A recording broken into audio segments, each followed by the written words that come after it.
All right, you guys, we're going to start off by creaming together our butter, our sugar, and our cream cheese for 10 minutes on a medium to high speed.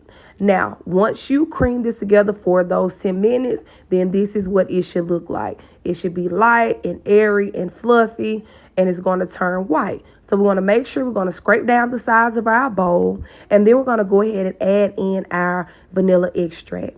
Now, once we add in our vanilla extract, we're going to make sure we keep our mixer on a low speed because we're going to go ahead and mix in our eggs one at a time. Now, this video is sped up, but you want to make sure that you're mixing it on a low speed. On my KitchenAid, I mix it on either stir or the number 2 level on my mixer. So we just want to make sure we get it mixed in nice, really, really good on slow. And then we're going to go ahead and we're going to scrape down the sides. Always make sure you scrape down the sides of your bowls because eggs could be hiding down at the bottom. Anything could be at the bottom.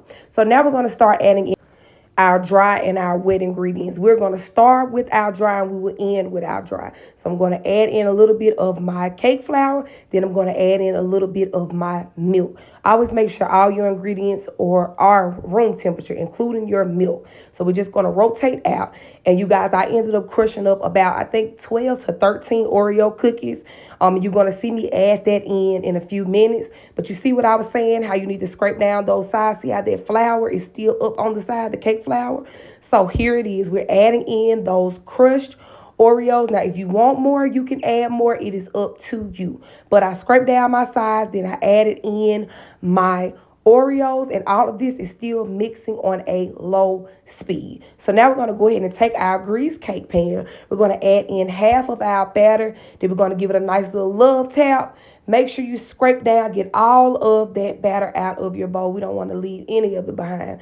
So we're going to go ahead and we're going to add in the last little bit. Then you're going to see me crush up a few cookies and we're going to add that on top. Now this is going to bake in the oven for an hour and 15 minutes.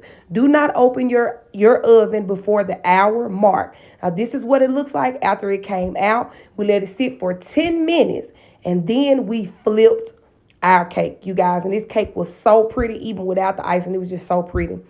So I used the regular cream cheese icing, and then I just crushed up a few more Oreos, placed them on top, and then this is how it looks on the inside. You guys, this cake was good. It wasn't too sweet. It was just right, nice and moist. So let me know what you think when you give it a try.